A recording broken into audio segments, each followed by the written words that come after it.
Our governor has sent me to remind you that the annual tribute from Ulal is long overdue. And Country. We don't pay tribute to Portugal. And we don't take orders from the Portuguese. Your Majesty, you will regret your stand. किंतु उल्लाल की रानी झुकने वालों में से नहीं थी। उस दिन अब्बक्का देवी ने घोषणा की। उसने कहा, उल्लाल एक स्वतंत्र राज्य है। हम पुर्तगाल को कर नहीं देंगे और उनसे आदेश नहीं लेंगे। उसने नए व्यापारिक जहाज मर्चेंट शिप्स बनवाने का आदेश दिया और कोझिकोड के जमोरिन के साथ मिलकर अरब देशों से व्यापार ट्रेड शुरू किया। उल्लाल का बंदरगाह हार्बर्स फिर से जीवन से भर उठा, जहाज, मसाले और लोगों की चहल पहल से।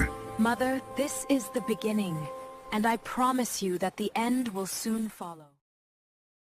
सभी जहाज जब लौट रहे थे, तब पुर्तगाली नौसेना ने उन्हें पकड़ लिया। उन्होंने बहादुरी से युद्ध किया और सभी जहाज लौट आए, सिवाय रानी अब्बक्का के सेनापति के जहाज के। ये बात रानी अब्बक्का को बहुत क्रोधित कर गई। Majesty, our commander kept them busy while we escaped. His ship must have been captured by the enemy.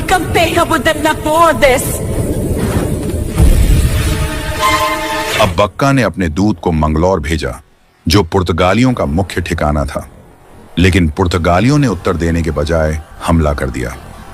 रानी अब्बक्का किले की दीवारों पर खड़ी थी जब नदी के उस पार से तोपें गरजने लगीं और युद्ध की ज्वाला भड़क उठी। माँ, मुझे आशीर्वाद दो। तुम्हारी हार का बदला लेने का समय आ गया है। तो अब्बक्का ने अपनी सेना को युद्ध के लिए तैयार किया। उसके नेतृत्व में उल्लाल की सेना ने पुर्तगालियों के किले फोर्ट पर आक्रमण कर दिया। युद्ध भीषण था, तोपें गरज उठीं, आग की लपटें आसमान तक पहुंची। पोर्चुगीज कमांडर रिबेरो किसी तरह जान बचाकर गोवा भाग गया। रानी अब्बक्का की पहली बड़ी जीत हो चुकी थी। गोवा में पोर्चुगीज गवर्नर गुस्से से भर उठा।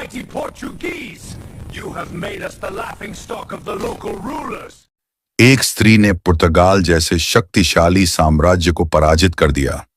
अपना सम्मान लौटाने के लिए उसने फिर से उल्लाल पर आक्रमण की तैयारी की, किंतु इस बार अब्बक्का पूरी तरह तैयार थी। उसने अपने सैनिकों से कहा,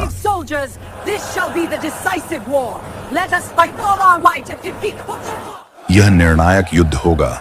पूरी शक्ति से लड़ो और पुर्तगालियों को सदा के लिए पराजित करो।